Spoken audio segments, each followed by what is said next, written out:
The wind screamed across the high desert, ripping through the junipers and skimming icy fingers over the hills. Snow had begun falling at dusk, but now it came in thick sheets, white slants smearing the dark like spilled flour over coal. The cabin, low, stout, rough-hewn, creaked under the weight of cold and memory. Inside, the fire popped and snapped in the stone hearth, casting uneven light across the dusty room. Jonas McCallum sat with his back to the wall, shotgun across his knees, and a bottle of rye untouched on the table.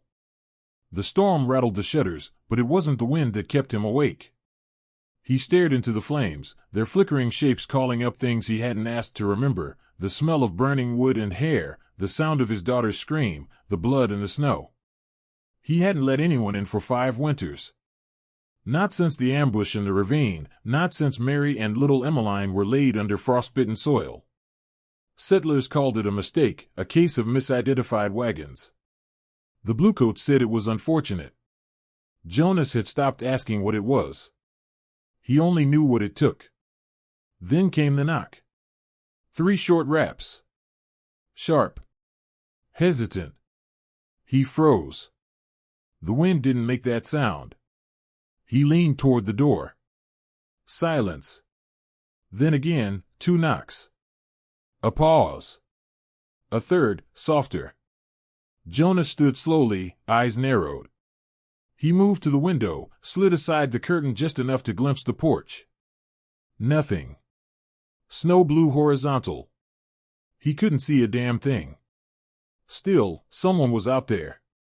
He pulled the door open with one swift jerk. And she stood there. Small, wrapped in a torn buffalo robe, hair plastered with frost, face so pale it blended into the storm. Her lips were cracked, eyes glassy with desperation.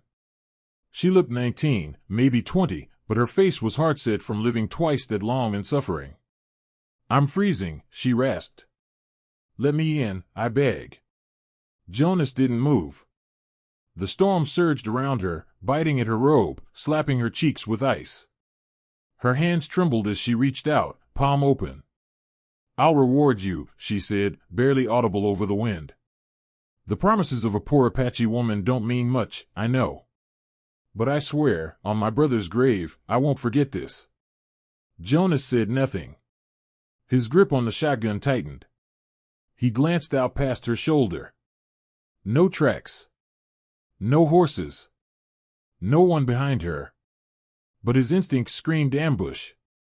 He'd seen it before, lone woman staked as bait, the rest waiting in the dark with knives and arrows. He looked her over again.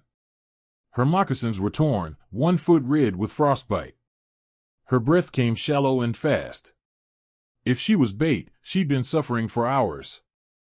He stepped aside. She stumbled in. The door slammed shut behind her.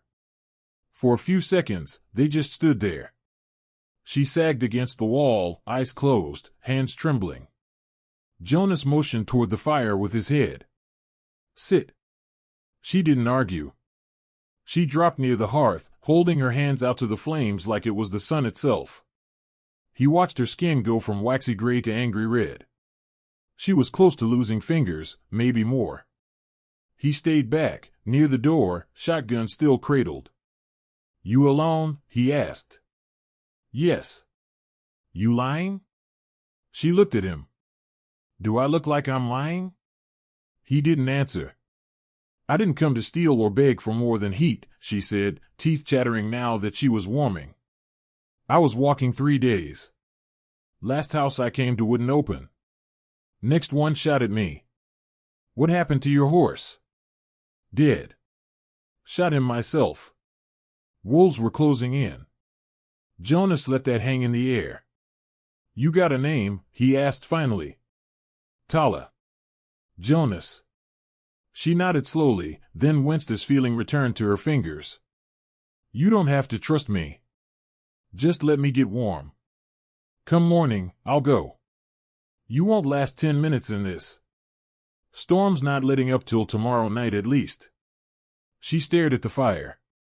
"Then I guess I'm your problem for a little while." He didn't correct her. He walked to the table, fetched a tin cup, and poured her half a measure of rye. She took it without comment, drank it slow, her eyes never leaving his. There was no fear in them, no gratitude either. Just exhaustion and something deeper. Why were they shooting at you? He asked. She didn't answer right away. The fire crackled between them. Because I'm Apache, she said finally. Because a woman walking alone in the snow doesn't make sense to men who think they own every road. Not good enough. I don't care if it's good enough. You said you'd reward me. I will. How? She gave him a long, heavy look. Not in the way you're thinking. I ain't thinking anything.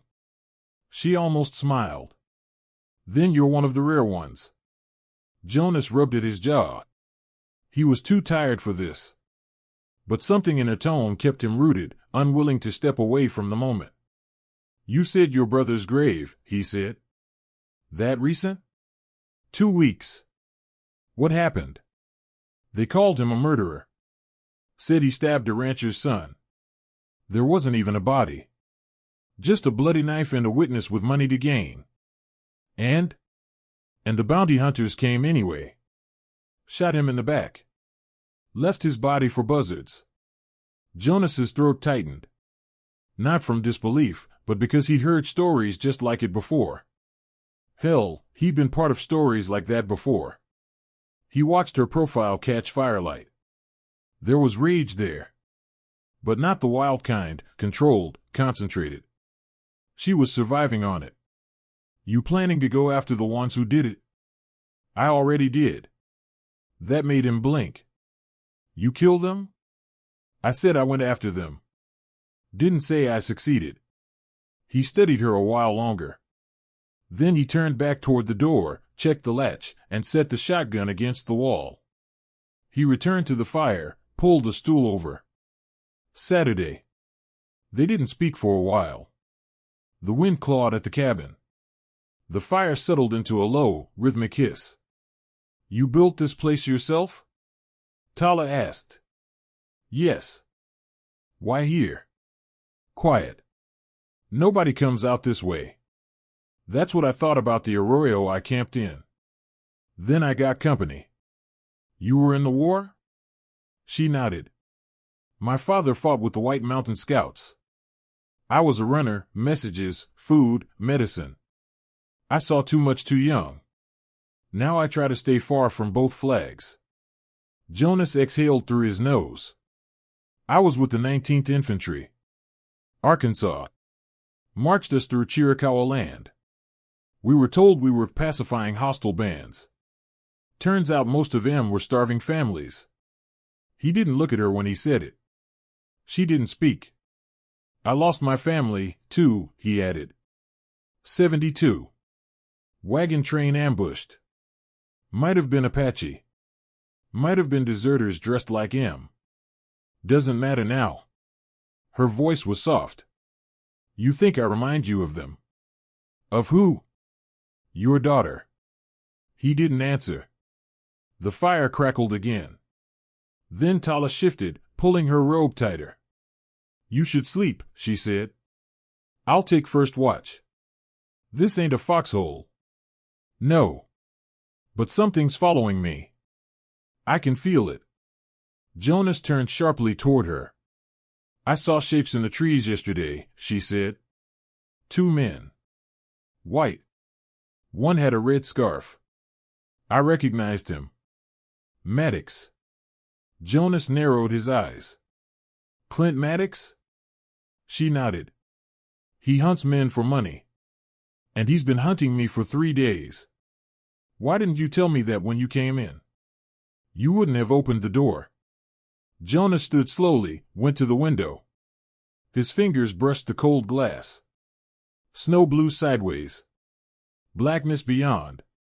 Maddox doesn't give up easy, he muttered. And he's got ears like a fox. I know. You led him here. I had no choice. His jaw clenched. He turned around, saw the look in her eyes, part shame, part defiance, all truth. He didn't curse. Didn't threaten. He just walked over to the corner, lifted a loose floorboard, and pulled out a second rifle. I'm gonna need you sharp come morning, he said. Tala stood, a little unsteady, but her hands already reaching for the weapon like they were old friends. I'm sharper than I look. Jonas gave a dry chuckle. So was a rattler I once stepped on. Their eyes met across the flickering firelight.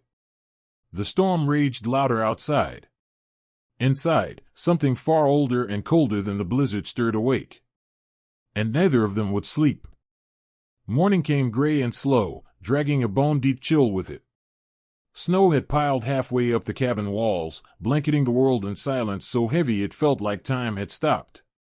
Inside, the fire had burned low but still clung to life, a faint orange glow pulsing through the ash like a heartbeat. Tala sat by the window, rifle across her lap, eyes scanning the snowbound woods. Her hair was dry now, braided roughly over one shoulder. The frostbite on her foot had worsened overnight, 2 toes blackening, but she didn't mention it. She hadn't said much at all since Jonas gave her the rifle. Some silences were necessary. This one wasn't heavy with distrust, it was laced with preparation. Jonas moved quietly behind her, setting a kettle on the coals, grinding coffee with a small, worn press. He was dressed for war again, boots laced, coat buttoned, eyes sharp. The lines in his face were deeper this morning, carved by memory and the weight of knowing what was coming. They hadn't spoken about Maddox during the night. They didn't need to. Once you name the devil, you ready your bullets. He's not just hunting me, Tala said, voice low. He's hunting what he thinks I know. Jonas paused, hand still on the press. What's that? There was a man. Rode with Maddox for a time. Quit after they burned out a rancher's family in New Mexico. Said there was a line he wouldn't cross. He came to me, said Maddox had something planned. Bigger than bounty work. Planned what? A raid. Not against Apaches. Against settlers. A whole town. Said he'd dress it up like retaliation, blame it on one of the wild bands. Draw support for his own security company. Jonas turned toward her, the kettle now beginning to hiss. That's not bounty work. That's blood for profit. He's not hunting anymore. He's building something. Something cruel. Why tell you? The corner of her mouth lifted in something that might have been a smile. Because the man used to love me. Before the war turned us into animals. Jonas let that settle. The kettle began to whistle, and he poured the water into the press, letting the steam rise between them like a curtain. You think he's still out there? He asked. I know he is. I can feel him. Jonas handed her a tin mug of coffee. Then we'd best be ready. They drank in silence. Snow drifted from the roof in slow sheaths, and somewhere in the trees, a branch snapped under weight, not loud, but enough to make both of them tense. We've got 3 rifles, a scattergun, and 10 rounds between us, Jonas said. This isn't a fight we win by standing still. Tala nodded. Then we don't stand still. She hobbled to her feet, trying to hide the limp. Jonas noticed, said nothing. He grabbed a map from the wall, spread it across the table. The ink was faded, the paper soft from years of folding and smoothing, but the hills and gullies were still clear. There's a dry creek here, he said, pointing. About a mile north. Choke point. Rocks overhead. Only one way in. You want to lure him? He won't come at us head-on. He'll wait, circle, watch. We flush him toward the creek, we can bottleneck him. Even the odds. Tala traced the path with one finger, nodding. What makes you think he won't wait us out? Because men like Maddox don't wait. They believe in their own legend too much. She looked up at him then. What about you? You believe in anything anymore? He didn't answer. Just folded the map again. By midday, they were moving. Tala rode Jonas's mule, bundled tight with a spare blanket, rifle across her back. Jonas walked beside, boots crunching through snow, leading them through the trees toward the creek. Every sound felt magnified, branches snapping, wind shifting, the quiet scurry of something small beneath the snow. Jonas's eyes never stopped moving. As they moved, Tala spoke again. You never told me what happened to your daughter. Jonas's jaw clenched. He didn't speak right away. She was 6, he said finally. Bright as sunrise. Laughed at everything. Even bad jokes. We were headed west, chasing land and promises. Raiders hit our wagon on the 3rd night out. I shot 2. Got shot myself. By the time I stood again, they were gone. So was she. Tala bowed her head. I'm sorry. Don't be. I've had years to bury it. No one buries that kind of pain. You just keep walking with it. He gave her a sidelong glance. You sound like a preacher. She almost smiled. No, just someone who's lost enough to recognize it in others. By the time they reached the creek, the sky had started to clear, sharp blue breaking through gray.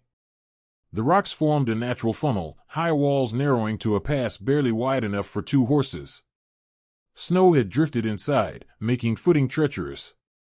Jonas moved quickly, packing snow down, finding vantage points. Tala limped behind him, setting traps, small things, strings and bells, broken brush positioned to look like resting ground. She worked fast, with the precision of someone who'd done this before. We're not going to kill him with clever, Jonas said, watching her set the last snare. No, she agreed. But clever might slow him down enough for lead to do its work. They hid at opposite ends of the pass, rifles trained, eyes scanning the trees. Hours passed. The sun sank behind the hills, shadows stretching long across the snow. Then they heard it. A bird call, wrong, too clean. Tala tensed. Jonas nodded once. They didn't speak. Footsteps. Soft. Crunching snow. Deliberate. Then a voice. Well now. Ain't this cozy? Maddox stepped into the clearing, red scarf bright against his coat. He had 2 others with him, thin, ragged men with hard eyes and faster hands. I figured you'd hole up, Maddox said. Didn't figure you'd walk into a grave. Jonas stepped from cover, rifle leveled. You talk too much. Maddox grinned. Still the same old McCallum. Thought you vanished into the hills. Nice to see the ghost still got teeth. Turn around. Walk away. You know I can't. She's got something that belongs to me. She's not property. She's a witness. Behind him, Tala moved from cover as well. Rifle cocked. Maddox didn't flinch. 3 of us, he said. 2 of you. Odds are mine. Odds don't mean much when the fight's not fair, Jonas said. That's when the first shot rang out. One of Maddox's men dropped, shoulder hit, screaming. Tala fired again before he hit the ground, and the second man scrambled for cover. Maddox fired, Jonas dove. The round slammed into the rocks above him. Then came the chaos. Gunfire snapped through the narrow pass, echoing loud and fast. Jonas moved low, taking his shot. Missed. Maddox ducked. Tala's rifle cracked, missed by inches. Maddox rushed, shoulder first, toward her side of the rocks. Jonas ran. He hit Maddox full force as the bounty hunter reached the ridge, both of them tumbling hard into snow and stone. The rifle flew from Jonas's hands. Maddox drew a knife. They struggled, rolling, punching, snarling like wolves. Jonas caught a fist to the jaw, tasted blood. He grabbed Maddox's wrist, forced the blade down, eyes wild. You think you're some kind of savior? Maddox spat. You're just a man who lost everything. Jonas headbutted him, hard. Maddox reeled. Jonas kicked, knocked the knife away. He rolled up, reached for the scattergun still slung behind his back. Tala's voice rang out. Jonas. He turned. Maddox lunged. The blade pierced Jonas's side, deep, cruel. He cried out, swung wildly. The scattergun went off, point blank, blasting Maddox back into the snow. Silence fell. Jonas dropped to one knee, gasping. Tala ran to him, hands pressing into the wound. "Stay with me." "Don't let him walk again," Jonas hissed. "He won't."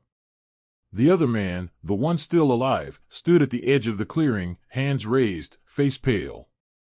"I ain't part of this," he stammered. "I was just following orders." Tala lifted her rifle. "A long beat. Then walk away," she said. "And tell the others, not all ghosts die quiet." The man turned and ran.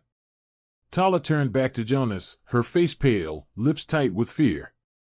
He coughed, spat blood, but still tried to sit. "We did it," he murmured. She shook her head. "Not yet. You need help. Don't waste time dragging me. Bury me here. Keep going. Expose the plan." She didn't speak. Just pressed harder into the wound, as if that could stop the truth from leaking out with the blood. "Promise me," Jonas said. "I promise." He closed his eyes. The snow began to fall again, slow and quiet. And the woman, once hunted, once frozen, once begging at a stranger's door, stood over the man who had saved her life and gave her a cause worth finishing. Above the trees, the wind began to shift. Something new moved with it, vengeance, maybe. Or something older. She picked up the map he'd dropped. Folded it. Then she walked back through the pass, one step at a time, rifle in hand, toward whatever hell lay beyond the hills. The cold was sharper now, cutting rather than numbing. Snow crunched under Tala's boots as she moved through the forest, leaving behind a fading trail of crimson footprints. Her leg throbbed with every step, the frostbite worsening, but pain was secondary now. She had lived long enough to know that purpose could outpace agony. She didn't look back at the creek. She couldn't. Jonas's blood was still on her hands, drying into her cracked skin. She'd buried him beneath the trees, beside the rocks where the wind whispered like a dying breath. No cross, no stone. Just a cairn of snow-covered rocks and a name whispered once, as a promise. Jonas McCallum, the man who gave her shelter, a gun, and something dangerously close to hope. Tala moved with urgency, weaving through pine and fir toward the ridgeline. The map Jonas gave her was folded tight in her coat pocket, corners soft from his fingers. It marked a path to Dry Needle, a ramshackle town to the east, known for mining, whiskey, and loose laws. The man who had loved her and warned her about Maddox had said the next move would begin there. Maddox hadn't just planned a raid, he had allies. Officials. Enforcers. He wasn't dead alone. He was the head of a venomous snake. She reached the ridge by late afternoon. From the peak, she could see the outlines of Dry Needle, faint through the falling snow, smoke curling from chimneys, wagons stuck along muddy trails, people scurrying like ants between wooden shacks and saloons. Life continued, blind to the danger crawling toward it. Tala scanned the hills. No riders yet. No signals in the sky. But they would come. Maddox hadn't acted alone. She descended slow, cautious. By nightfall, she slipped into town from the north, wrapped in her blanket, hood drawn low, rifle slung beneath. No one looked too closely. Dry Needle wasn't the kind of place where questions lasted long. A woman on foot was just another lost soul here. In a way, she was. The saloon pulsed with noise, piano keys out of tune, voices shouting over each other, boots thumping on worn floorboards. Tala stepped inside, letting the warmth wrap around her for a second before her eyes adjusted to the haze of cigar smoke and lantern light. Men lined the bar, some drunk, others watching, measuring. She saw 2 armed guards by the stairs, hands close to their pistols. That wasn't normal. She moved to the counter, ordered water with a hoarse voice, and drank it slow. Then she asked the bartender, a tired man with a crooked smile and twitching eye, "Anyone new riding lately?" "Always someone new riding in," he muttered. "You looking for a face or a name?" "Neither. Just trouble." He looked her over. "Then you're in the right place, sweetheart. A man to her left chuckled, pushing his chair back to get a better look.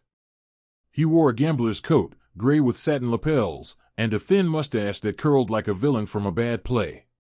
His eyes were sharp, his grin too confident. "Trouble's got many names," he said. "But around here, it's called Durant." Tala didn't blink. "Where is he?" The man smiled. "And what would a little thing like you want with Durant?" "Same thing anyone wants from a rattlesnake. To see it dead." The gambler's grin faltered. "He's upstairs. Far end room. But he don't see people unless he sends 4M. Then I'll knock." She walked away before the man could respond. The guards by the stairs crossed their arms, stepping forward. Tala didn't break stride. "Ma'am," one said, "you got business up there?" "I do." "Then you best turn around." Her rifle came up fast, barrel under the guard's chin. The second guard reached, she kicked his knee, drove the butt of the rifle into his throat. He collapsed. The other froze, his mouth open. "I'm not here to make a mess," she said. "I'm here to clean one up."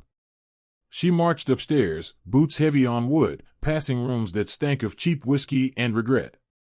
At the end of the hall was a door with a brass knob, newer than the rest. She didn't knock.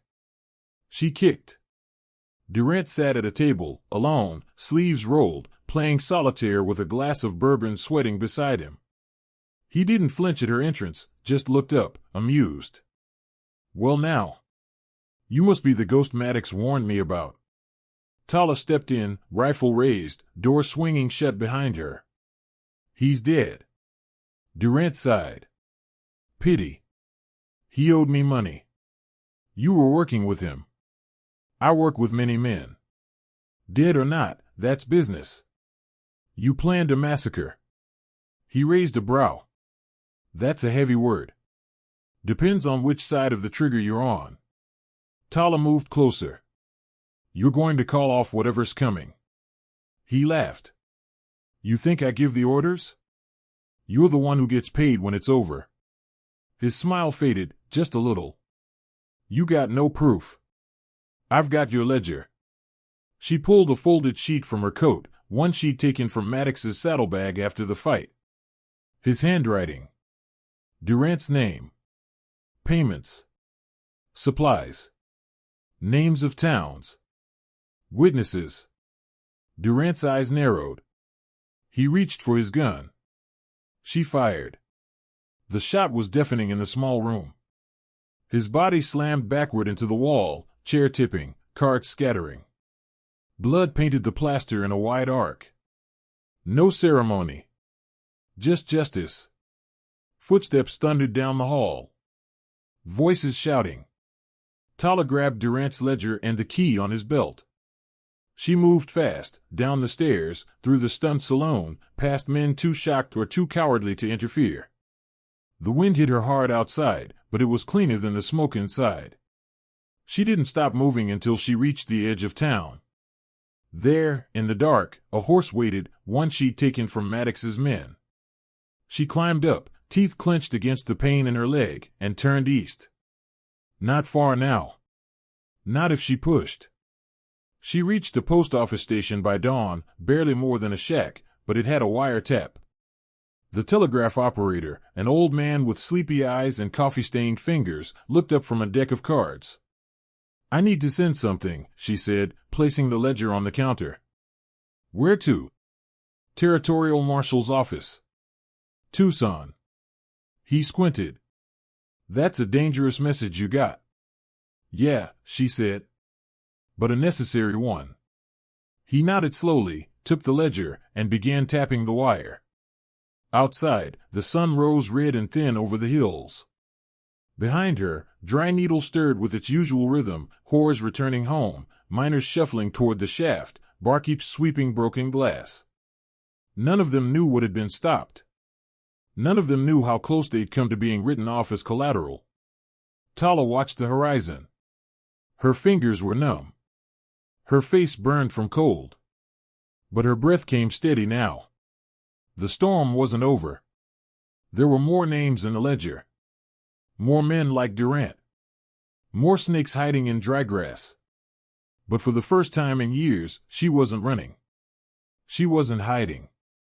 She wasn't begging through frostbitten lips for someone to see her humanity. She was the reckoning. A flicker of movement on the road below caught her eye, a rider approaching fast, dust trailing behind. She mounted her horse again, gripping the reins with raw hands. She didn't know who it was. But she'd be ready. Because she wasn't freezing anymore. She was fire now.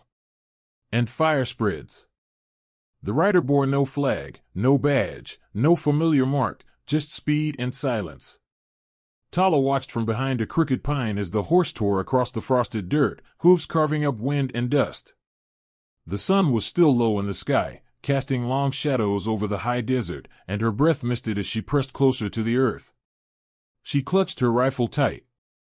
The ledger was safe in the hands of the telegraph clerk. But this unknown rider, this was something else.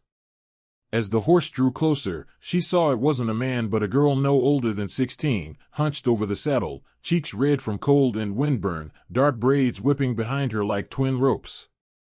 The horse staggered slightly on the uneven trail, foam streaking its chest, and the girl shouted, not words, but raw panic. Tala stepped out, rifle still up. The horse stopped hard, nearly toppling the girl. She fell, hit the ground, scrambled back up and shouted, they're coming. They're coming now. Tala rushed forward, grabbing her by the arms. Who sent you? Marshal Jennings, he said find the woman who looks half ghost, half fury, said you'd be riding east. He said they're not waiting for night. They're riding now, from the south. 40 men, 2 wagons. They're headed to Red Mesa.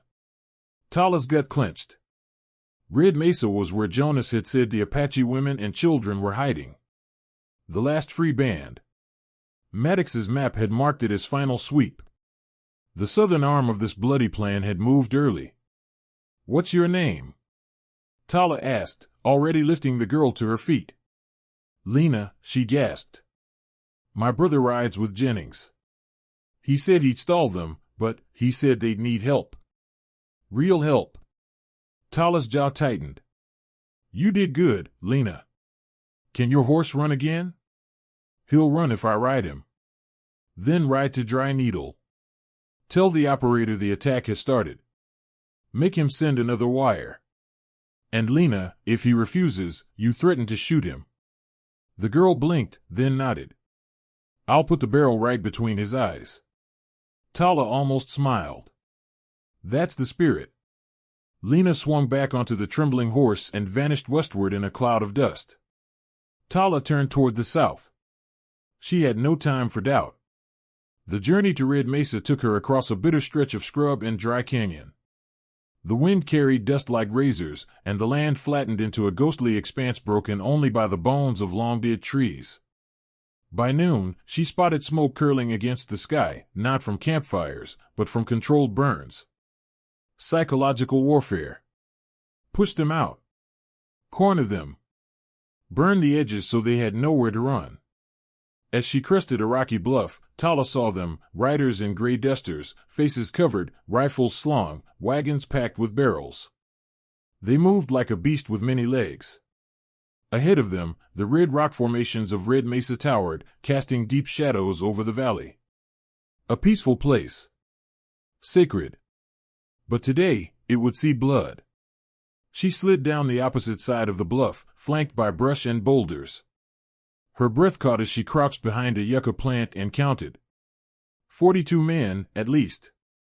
One wagon carried extra rifles. The other had barrels of fuel. At the center, she recognized a figure, Major Eli Rhodes.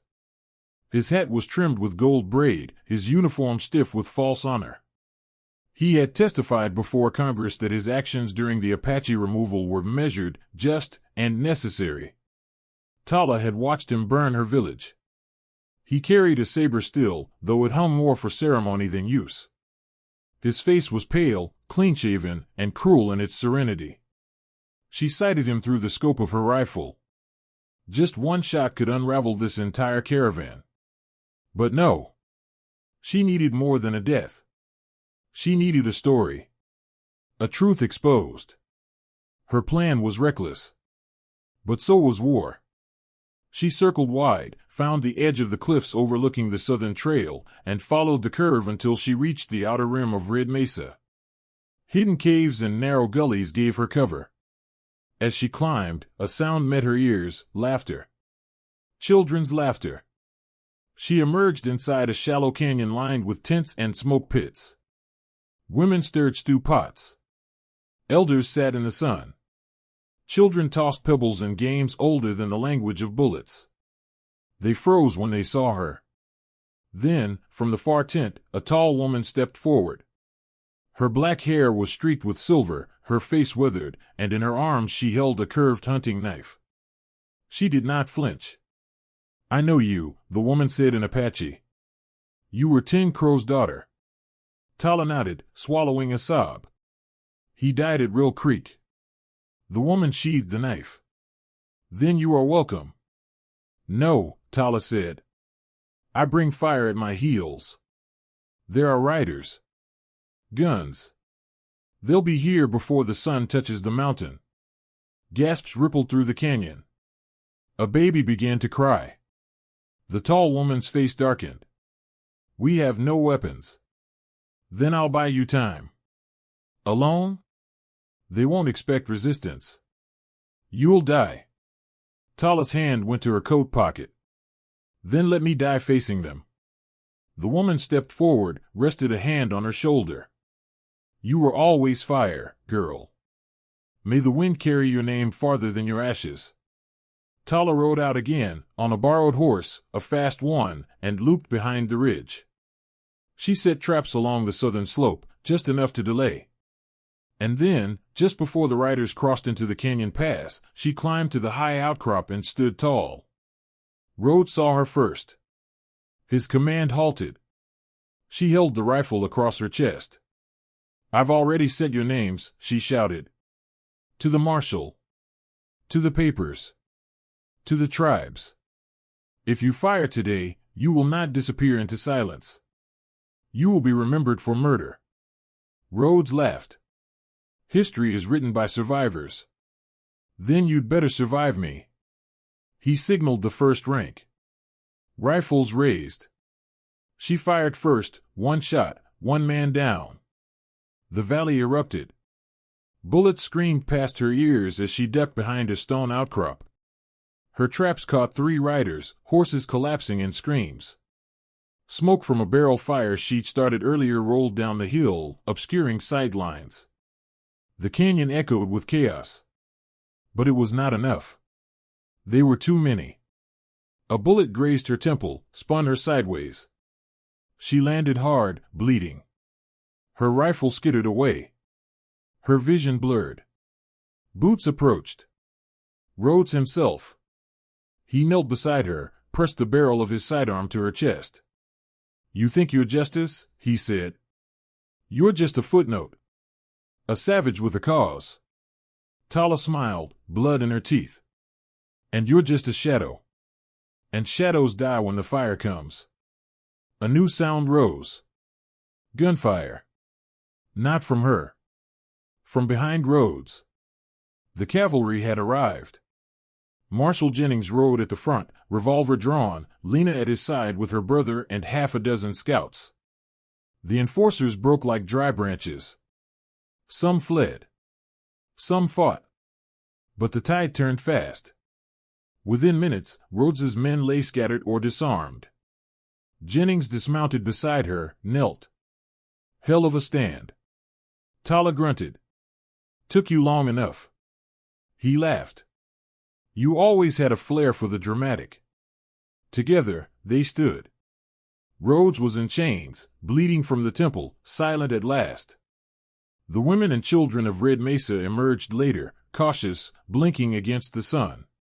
There were tears. There were songs.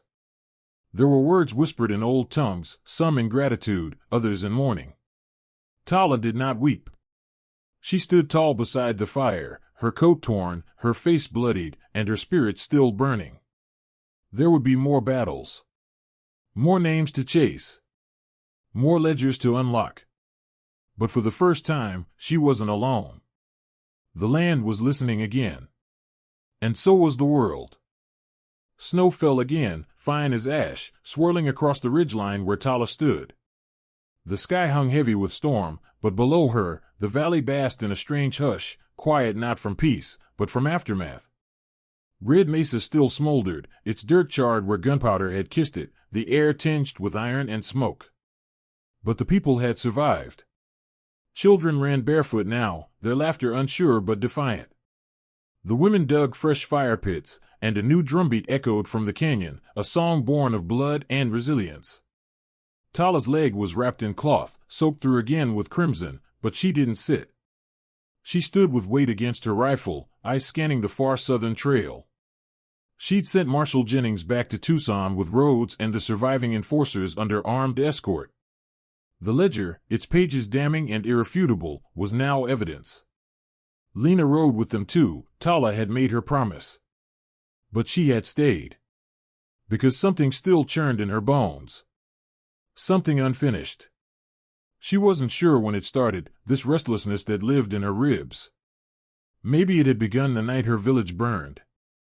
Or maybe it had taken root the day she first begged for warmth on someone's doorstep and was answered with the barrel of a shotgun. She had walked through too many winters begging for mercy. Now she was winter. Footsteps crunched behind her. She turned, and the tall woman from Red Mesa approached, Makwa, the elder with eyes like obsidian stars. She held a bundle of cloth in her hands and offered it wordlessly. Tala opened it. Inside was a blade, curved, obsidian, set in a carved elk bone hilt. The weapon shimmered faintly in the gray light. Makwa spoke softly, "It was your father's. Hidden before the raids. Meant to be passed when you were ready." Tala ran her thumb along the spine. It was warm, despite the cold. Alive in a way steel never was. "I don't feel ready." Makwa nodded. "That's why you are." She turned to go, then paused. "There's one more. One who never left the shadows. The one who paid Maddox. Who paid Durant. A man who lives behind paper and gold, far from fire and blood. His name is Marin Trask." Tala stiffened. "I've seen that name. On the land deeds. On the weapons shipments. He bought the silence. Now he buys towns." Tala looked back at the valley. She saw the children. The graves being dug for the fallen. The sky waiting for more names. "Where?" she asked. Makwa's eyes narrowed. "He's in Carrion Creek. Owns the rail there. Has a compound near the canyon mouth. Protected. Filthy rich. Too clean for bullets. But not too clean for fire." That night, Tala rode alone. She took only what she needed, her rifle, the blade, 2 sticks of dynamite salvaged from the ruined wagon, and a saddlebag filled with letters Jonas had once kept hidden, notes that connected Trask to land fraud, illegal militia funding, and forced Apache removals. Evidence not just of one crime, but of an entire system built on bones. Carrion Creek rose like a scar in the land, gleaming train tracks, polished station fronts, whitewashed buildings too pristine for the desert. It smelled like oil and looked like money. Guards in crisp uniforms patrolled the outer streets. Tala counted their rotations, learned their routes. She slept in the barn of a butcher who'd lost 3 sons to government relocation. He asked no questions. She left him a gold coin and a letter addressed to Marshal Jennings. On the 3rd day, she made her move. She climbed the outer fence at dawn, slipping through irrigation ditches and overstacked crates. Trask's estate loomed on the far side of the compound, white stone walls, pillars, glass windows, like a church of industry. His personal guards wore black coats and carried repeater rifles with polished stocks. Tala crept through the orchard. The dynamite was strapped to her back, wires tucked into her coat. She moved with silence carved by years of fleeing, hunting, surviving. By the time she reached the generator shed behind the estate, the first light had barely touched the mountains. She set the charges quick. The blast would kill power. The guards would scatter. In the confusion, she would go for Trask. She crouched, breathing slow. Jonas's voice came to her, soft and sardonic. "Reckon you've always had a taste for dramatic finales, Firefly." She almost smiled. Then she lit the fuse. The explosion rocked the compound. Lights flickered and died. Screams rang out. Horses shrieked in their stalls. Tala was already moving, rifle slung, blade at her belt, hard hammering. She climbed a balcony post, kicked in a window, and rolled inside. The house was a palace of shadows now, its walls stripped of light, alarms shrieking in panicked bursts. She moved through the halls, past oil paintings of white men shaking hands over stolen land, past velvet chairs and marble busts. She found him in his study. Marin Trask was not what she expected. No monstrous sneer. No twitching cowardice. He was small, balding, with spectacles and a red robe. He turned at her entry, holding a brandy glass, blinking as if she were some hallucination conjured from smoke and dust. "You must be the Apache girl," he said, voice calm. "They said you wouldn't make it this far. I tend to disappoint tyrants." He sat, composed. "I'm not a tyrant. I'm a businessman. I built this state. You built it with graves. I made it profitable. And peace costs blood. Always has." Tala moved closer. Her hands trembled, not from fear, but from fury held too long. "I've read your letters," she said. "Your signatures. Your orders. You sold dynamite meant for mining to kill children." Trask sipped his drink. "You think anyone will care? Do you believe Congress listens to orphans and ghosts? I buried your kind under laws." She stepped closer. "You buried us under snow and lies. But now I melt." He moved fast, for a man his age. Reached under the desk. She shot him in the hand. He screamed, dropped the small pistol he'd been reaching for. Blood sprayed the rug. "I'm not here for justice," she said. "I'm here for the story." She pulled the camera Jonas had left her from the satchel. Took a picture, Trask bleeding, cowardly, unmasked. She took more, his papers, his secret files in the drawer, a ledger worse than the one from Maddox. She tossed it all into the fireplace and lit it. The flames danced, hungry. Trask whimpered. "Please. I'll give you anything. Land. Money. Your own name on a deed." Tala looked at him, eyes cold. "You already took everything. Now you'll live with nothing." She left him screaming in the firelight.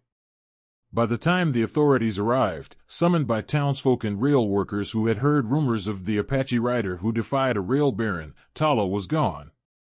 Only the smoldering office and the damning photographs remained. She didn't ride far. Just to the edge of a canyon. She watched the sky change color, the dawn breaking soft across the rim, and let herself breathe. Not all stories end in vengeance. Some end in knowing the world has changed, even just a little. The fire in her bones hadn't cooled. But now, it had a direction. A shape. A name. She was no longer the freezing girl at the door. She was the storm at the gate. And the world would remember her, not as a whisper, but as a reckoning.